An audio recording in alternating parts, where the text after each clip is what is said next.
Бак Дөөлөт фондунан адаттагыдай эле бизде мейманыбыз бар, тааныштырып өтөлү. Бүгүн бизде мейманда Султан Шадиев. Жана ошондой эле бүгүн биз бүгүнкү турмуш сабагынын темасы жашоодогу адамдын жүгү деген темада сүйлөшөбүз жана бизге Султан мырза бул туурасында кенен маалыматты айтып бермекчи. Арыбаңыздар, урматтуу телекөрүүчүлөр. Бүгүнкү мен айта турган сөзүм адамдын жашоодогу жүгү. Биз бул жашоодо баарыбыз эле ар кандай деңгээлде жүк көтөрөбүз. Жүктүн эки түрү бар. Биринчи жакшы жүк, анан жаман жүк. Бул жүктү адам кантип алат бул жашоодо? Бул жашоодо адам өзүнүн каалоосу менен, тандоосу менен жүктү тандап алат. Ошол жүктү аткарганга анын акылынын тереңдиги, сезими жана ошол жан дүйнөнүн байлыгы, ушул адамдык сапат жана деңгээлине жараша ошол иш жүк көтөрүлөт. Туура же туура эмес болуп калышы мүмкүн да. Бул эми мисал катары мен өзүмдөн баштап кетейин. Мисалы мен өзүм жеке ишкер катары жүк алдым. Бул жүк алганда мен биринчи бул өкмөттүн налогун төлөшүм керек да. Биринчи. Ал да мен үчүн жүк. Ошол элдин, Кыргызстандын өсүп өнүшү үчүн ар бир жеке ишкер төлөнөт. Анан жумуш ордун таап берүү. Ошол адамдар, ошол жумуш ордун таап берген адистерге ошондой шарт түзүп берүү. Бир эле шарт түзүп бербестен алардын баягы адамдык сапатын да өстүрүү ошол ар бир жетекчинин милдети. Ошонун жана сый мамиле жасоо, жөнөкөй адамдан баштап чоң адамдарга чейин сый жасоо, келген адамдарга сый мамиле жасоону бул биринчи эмеге коебуз да, биринчи планга коебуз да. Ошол иштеп аткан адамдар менен ошол адамдар ошол жерге мындай сыймыктанса, алардын үй бүлөлөрү ыраазы болсо, ушул жерде иштеп атканына, алардын жакындары ыраазы болсо, демек мен кандай жакшы жүктү көтөрүп атам да.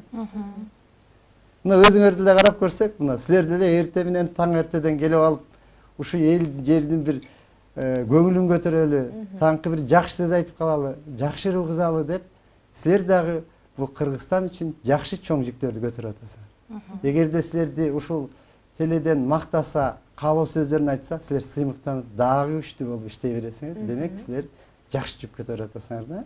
Журналисттик кесипти алып, ушул жүктү алып. Эми бу баягы үй бүлөлүк деңгээлде анан баягы эл жердин жүгүн көтөргөн эр азаматтар жөнүндө эки бир мисал келтирип кетким келет да. Мына жөнөкөй эле адам, жигит үйлөнгүсү келди. Бул үйлөнгөндө, үйлөнөрдөн мурда бул киши ойлонот да. Ушул мен үйлөнөйүн, бул үй бүлөнүн жүгүн көтөрөйүн деп. Ошол үй бүлөнүн жүгүн көтөрүп, аялын, бала чакасын, ошол жакындарын бактылуу кылса, ошол балдарын туура тарбияласа, ошол балдары мисалы жакшы иштерди кылып, жакшы өстүрсө, тарбия берсе, анда ал адам туура жүк көтөрүп атат. Анткени эл тарабынан дагы ушунун балдары жакшы, ушул үй бүлө абдан үлгүлүү деп, бул жакшы жүк көтөрүп атат. Ошол убакта эле мисалы эгерде ошол келген адамдардын жанагы мисалы мен жеке ишкер катары ошолордун мисалы ден соолугун бузуп койсок, баягы акчаны экономить этебиз деп, жакшынакай келген кишилерин суук жерде иштетип койсок, же болбосо бир жанагы туура эмес аппараттардын жанында радиация алып калса, анда бул адамдын иш берген адам чоң жүк алып калат. Анткени жакшынакай адамдын ден соолугуна залака келтирген үчүн да. Ошон үчүн бул жерде дайыма жакшы жака иштеген оң да адамдынчы. Эгерде ошол эле жана жигитти айтсак, ошол эле туура эмесин кылса, жанагы балдары карабай, жүгүн көтөрүшпөй койсо, анда коомго биз кимди чыгарып атабыз? Уур адамдарды, каралбаган адамдарды, бул коомго залакасын тийгизе берет. Туура эмес көтөрүп алсак жүктү жашоодо. Эми эл жер жөнүндөгү кызмат кылган адамдар жөнүндө мен негизинен бул жерде дагы эки жакшы, жаман жүктү көтөрүп алышы мүмкүн да. Мисалы жакшы жүккө эмнелер кирет? Эл багарлык. Эгерде ошол элди багам деген жүктү алса, ошол туңгуюкта турганда, муногу кризистен чыгара турган убакта, ошол жол табар адам болсо, жашоону өзгөртөр, жерди гүлдөтөр, элди өстүрөр деген 5 негизги жүк бар. ушул жүктүн бирөөсүн эле алса адам, бирөөсүн гана көтөрө алат да негизи адамчы. Эгер бирөөсүн ала турган болсо, анда бул жашоодо аты калат, даңазага жетет. Бул дастанда калган адамдар да бар биздин жашообузда. Ошол эле убакта жаман жүк бар. Эгерде адам жаман жүк көтөрүп алса, бул адамдарды ак жеринен айыптоо, жалган жалаа жабуу, жагымсыз иштерди кылуу, элдин убалына калуу жана өзү билги болуп туруп өз милдетин аткарбай коюу. Мына ушул жүктөр өзү ушулардын ичинен баягы өзөктүүсү бар. Мен эми жакшыдан баштайын, танк передача алганда. Ооба. Мисалы, эл багар адам жөнүндө бизде мурда көп эле адамдар болгон да, аты айтылбай калган адамдар бар да. Мен эми бизге белгилүү болгон Искак Разаковду тандап алалы. Искак Разаков баягы 50-жылдары эл башчылыкка келгенде бул киши кантип эл бакты. Ал убакта биз бардык маселелер Москвадан чечилчү да. Биз ошол Москвалык төбөлдөрдөн чечилчү да. Ошол убакта 5 жылдык план деген болгон. 5 жылдык планда баягы конвольно-суконный комбинат деген бар болчу. Азыр деле бар го, эмес. Ушул Орто Азия боюнча бир суконно ошол комбинатты кайсы жерге коебуз деп талаш болуп калат да. Ар бир республика өзүнө тартып атты да.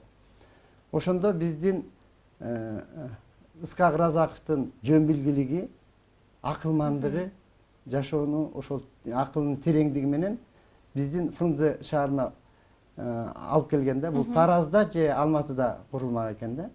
Мына ошентип ал 45 миңден ашык адамдарга жумуш орун таап берди. Жумушчу тобун түздү, башкаруучу топторду түзүп берди да. Ошентип ошончо үй бүлөлөрдүн жумуш орун таап берип, эл багар адам деп айтсак болот. Андан башка дагы эмелери көп, мага токтолбой эле коелу. Экинчиден, жанагы жашоону өзгөртөр деп атпайбыкпы?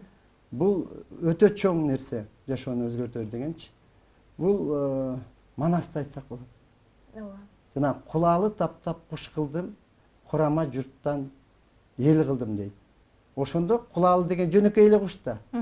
Жөнөкөй кушту баягы майда чүйда менен эле алек болгон кушту бул чоң бийиктикке жеткизип, чоң бүркүт кылып тарбиялап, кыраан кылып чыгарды да. Мына ошол жашоону өзгөртү. Жөнөкөй оюн өйдө ойго көтөрсө болот экен деген бир мисалдар менен келтирип кетсек болот да.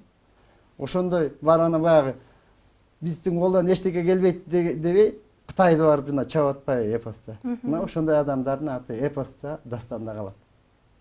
Ушу туура жүк көтөргөн адамдар. Эми туура эмес жүккө өтө турган болсок, бул жанагы 5 жүктү айтпадымбы? Ошонун ичинен эң оору бул адамдардын баягы жүгү нааразычылыгы да негизинен. Эгерде адамдын убалы деп коет, элдин убалына калган адамдардын жүгү өтө оор болот да. Эң эле өзөктүүсү ушул. Анткени бир адамга карата жалпы элдин нааразычылыгы, көз жашы, ыйы, ушунун бардыгы бир адам үчүн өтө оор, орду толгуз, ордуна келгис эме болот да, жүк болот. Бул жүк адамдын өзүнө гана эмес, анын укум тукумуна, муундарына чейин жүк болуп кала бериши мүмкүн. Ошон үчүн дайыма жүкталарда адам өзү ойлонуп, ошонун даремети жетеби, жетпейби деп баягы ошол жерден бир пайда табам эмес. Кой, эл эмне дейт? Элди мен кантип жакшылык кылам деген нерсе болуш керек. Сизге чоң рахмат, студиябызга келип ушундай кызыктуу маек куруп бергениңиз үчүн дейли.